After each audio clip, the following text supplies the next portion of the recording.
नमस्ते दोस्तों। आप सबका मेरे YouTube चैनल पर हार्दिक अभिनंदन है। आज 1 नवंबर, आज करवा चौथ का व्रत है। करवा चौथ का व्रत सुहागिन महिलाएं अखंड सौभाग्य की कामना से रखती हैं और इस दिन माता गौरी व भगवान शिव का पूजन भी किया जाता है। यह व्रत कार्तिक के महीने में शुक्ल पक्ष की चतुर्थी के दिन रखा जाता है और इस साल यह तिथि कल यानी कि 1 नवंबर 2023 को पड़ रही है।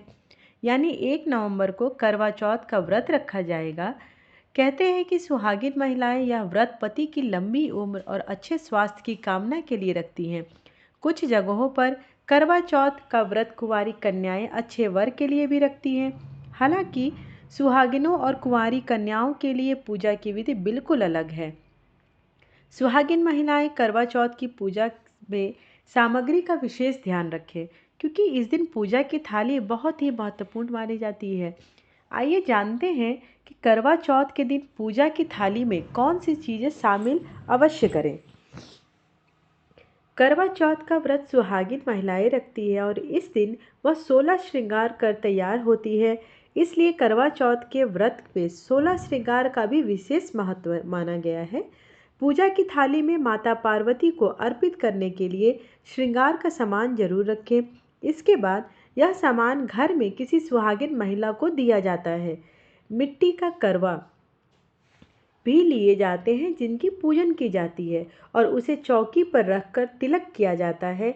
करवा चौथ के व्रत में करवा बेहद ही महत्वपूर्ण होता है और इसे शुभ माना जाता है, इसलिए पूजा की सामग्री में इसे शामिल करना बिल्कुल भी ना भूलें। आजकल बाजार में मिट्टी के करवे भी कई डिज़ाइन के मौजूद हैं। इनमें करवों का जो कलावा बांधकर पूजा में रखा जाता है। करवा चौथ के दिन पूजा की थाली बिना छलनी के तो अधूरी मानी जाती है, क्योंकि इस दिन छलनी का खास महत्व होता है। महिलाएं दिन भर निर्जला व्रत रखने के बाद रात को छलनी से चंद्रमा को देखकर अर्घ देती हैं और फिर उसी छलनी से अपने पति का चेहरा देखकर पूजा भी करती हैं, फिर व्रत को खोलती हैं। करवा चौथ के दिन पूजा की थाली में कांच की तिल्लियाँ भी उपयोग की जाती है और इन्हें बेहद ही शुभ माना जाता है, इसलिए पूजा कांच की तिल्लियों भी शामिल करें। पूजा के लिए आटे का दीपक को शुभ माना जाता है और करवा चौथ थाली में आटे का दीपक जरूर रखें। दीपक में सरसों के तेल में रुई की हुई बत्ती डालें। आइए हम सब पहले भगवान गणेश का और फिर माता पार्वती का ध्यान करने के बाद करवा चौथ के व्रत कथा का श्रवण करते हैं। वक्रतुंड महाकाय सूर्यकोटि समप्रभा निर्विघ्नं कुरु मे देव सर्वकार्येषु सर्वदा। सर्वमंगल मांगल्ये शिवे सर्वार्थ साधिके शरण्ये त्र्यंबके गौरी नारायणी नमस्तुते। करक चतुर्थी करवा चौथ व्रत कथा। मानधाता कहने लगे कि जिस समय अर्जुन इंद्र नीलगिरी पर तप के लिए चले गए तो उनके पीछे द्रौपदी खिन्न मन होकर चिंता करने लगी कि अर्जुन ने बड़े कठिन कार्य का प्रारंभ किया है, किंतु विघ्न डालने वाले शत्रु अनेक हैं। इस प्रकार चिंता करके श्री कृष्ण जी ने से सब विघ्नों के नाश करने का उपाय पूछा। द्रौपदी ने कहा कि हे सर्व जगत के नाथ, आप मुझे ऐसा व्रत बताने की कृपा करें जिसके करने से सभी विघ्न नाश हो जाए। श्री कृष्ण जी ने कहा कि हे महाभागे, श्री पार्वती जी ने शंकर भगवान से भी यही प्रश्न किया था। तब शंकर जी ने पार्वती जी से जो कहा था वे वरारोहे, वही करक चतुर्थी नाम का व्रत मैं तुमसे कहता हूँ।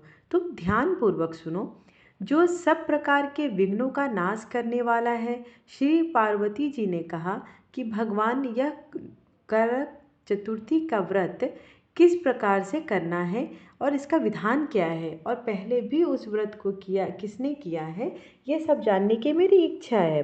शंकर जी ने बोले, पार्वती, जो अनेक प्रकार के रत्नों से शोभायमान, चांदी और सोने के भवनों से भरे विद्वान पुरुषों से सुशोभित, लोगों को वश में करने वाली दिव्य स्त्रियों से शोभायमान, जहाँ पर सदैव ही वेद ध्वनि होती है, ऐसे स्वर्ग से भी मनोहर परम रमणीक शुक्रप्रस्थ में एक वेद शर्मा नामक ज्ञानी ब्राह्मण रहता था। उसकी पत्नी का नाम लीलावती था। उसके महापराक्रमी 7 पुत्र और संपूर्ण लक्षणों से युक्त वीरवती नाम की एक कन्या उत्पन्न हुई। उसकी आंखें नील कमल के समान और मुख चंद्रमा के समान था। उसके विवाह के योग्य समय आ जाने पर वेद शर्मा ने एक वेद शास्त्र के ज्ञाता विद्वान ब्राह्मण को विवाह विधि से प्रदान कर दिया।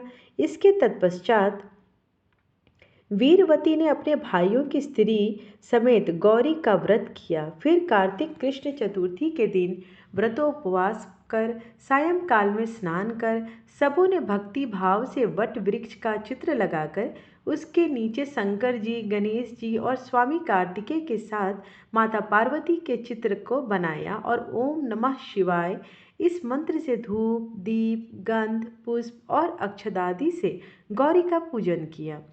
फिर शिव जी, गणेश जी तथा सडानन का अलग अलग पूजन करती हुई पकवान, अक्षत तथा दीपक से युक्त 10 करवा और गेहूं पिसान और गुड़ के बने हुए पकवान तथा और भी अनेक प्रकार के फलादि भोज्य पदार्थों का अर्पण करके अर्घ्य देने के लिए चंद्रोदय की प्रतीक्षा करने लगे। इसी बीच वह वीरवती बाला भूख प्यास की पीड़ा से मूर्छित होकर पृथ्वी पर गिर पड़ी। तब उसके सब भाई बांधव रुदन करने लगे। फिर वीरवती का मुंह धोकर पंखे से हवा करके उसको ढाढ़स बंधाने लगे कि अब चंद्रमा उदय होने वाला ही है। उसका एक भाई चिंता मुक्त युक्त होकर एक महान वट पर चढ़ गया।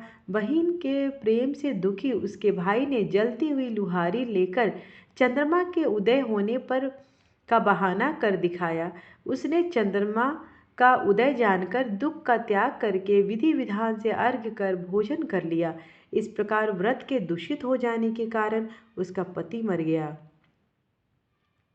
तब वीरवती ने अपने पति को मरा हुआ देखकर पुनः शिव जी का पूजन कर 1 वर्ष तक निराहार व्रत किया। वर्ष के समाप्त होने पर करक चतुर्थी का व्रत उसके भाइयों ने भौजाइयों ने किया। वीरवती ने भी सर्वोक्त विधान से व्रत किया। जब उसी दिन देव कन्याओं के साथ इंद्राणी वहाँ करक चतुर्थी का व्रत करने के लिए स्वर्ग लोक से आई और वह वीरवती के पास चली गई, तब वीरवती इंद्राणी से सब बातें पूछने लगी। वीरवती ने कहा कि जब मैं करक चतुर्थी का व्रत करके अपने पति के घर पर आई तो मेरा पति मृत्यु को प्राप्त हो गया। मैं नहीं जानती कि किस पाप के कर्म से मुझको यह फल मिला है। हे महेश्वरी, हमारे भाग्य से आप यहाँ आई हैं तो मेरे पति को जीवित करके मुझ पर कृपा कीजिए। इंद्राणी ने कहा, हे शुभे, गत वर्ष जो तुमने पति के घर में करक चतुर्थी का व्रत किया था तो बिना चंद्रमा के उदय हुए ही तुमने व्यर्थ अर्घ्य दे दिया और इसी से व्रत दूषित हो गया और तुम्हारा पति मृत्यु को प्राप्त हो गया। अब तुम यत्न के साथ इस करक चतुर्थी को व्रत को तत्पश्चात इस व्रत के प्रभाव से मैं तुम्हारे पति को जीवित कर दूंगी। श्री कृष्ण कहने लगी कि हे द्रौपदी, कर वीरवती के विधान पूर्वक इस व्रत को किया। हे द्रौपदी, इंद्राणी के वचन को सुनकर वीरवती ने विधान पूर्वक इस व्रत को किया। इस प्रकार उसके करक चतुर्थी का व्रत करने से इंद्राणी ने प्रसन्न होकर जल के द्वारा अभिसिंचन कर उसके पति को जीवित कर दिया। वह देवता के समान हो गया। इसके पश्चात वीरवती अपने पति के साथ घर आकर आनंद करने लगी। वीरवती के व्रत के प्रभाव से उसका पति धन धान्य पुत्र तथा आयु को प्राप्त हुआ। इसलिए तुम भी इस व्रत को यत्न पूर्वक करो। सूत जी कहने लगे कि हे ऋषियों, इस प्रकार श्री कृष्ण के वचनों को सुनकर द्रौपदी ने इस व्रत करवा चौथ के व्रत को किया, जिसके प्रभाव से संग्राम में कौरवों को जीतकर अतुलनीय राज को प्राप्त किया, जिससे उनके सभी दुखों का अंत हो गया। आइए हम सब मिलकर अब गणेश भगवान की आरती करते हैं। जय गणेश जय गणेश जय गणेश देवा, माता जाके पार्वती पिता महादेवा। जय गणेश जय गणेश जय गणेश देवा। माता जाकी पार्वती पिता महादेवा। एक दंत दयावंत चार भुजाधारी। माथे सिंदूर सोहे मूस की सवारी। पान चढ़े फूल चढ़े और चढ़े मेवा। लड्डुअन का भोग लगे संत करे सेवा। अंधन को आँख देत कोढ़िन को काया। बांझन को पुत्र देत निर्धन को माया। सूर्य श्याम शरण आए सफल कीज सेवा। जय गणेश जय गणेश जय गणेश देवा। माता जाकी पार्वती पिता महादेवा। दीनन की लाज रखो शंभु सुतवारी। कामना को पूर्ण करो जग बलिहारी। जय गणेश जय गणेश जय गणेश देवा। माता जाकी पार्वती पिता महादेवा। ओम जय करवा मैया। माता जय करवा मैया। जो व्रत करे तुम्हारा पार करो नैया। ओम जय करवा मैया। सब जग की हो माता तुम ही रुद्राणी। यस तुम्हारा गावत जग के सब प्राणी। ओम जय करवा मैया। कार्तिक कृष्ण चतुर्थी जो नारी व्रत करे। दीर्घायु पति होए दुख सारे हरते। ओम जय करवा मैया।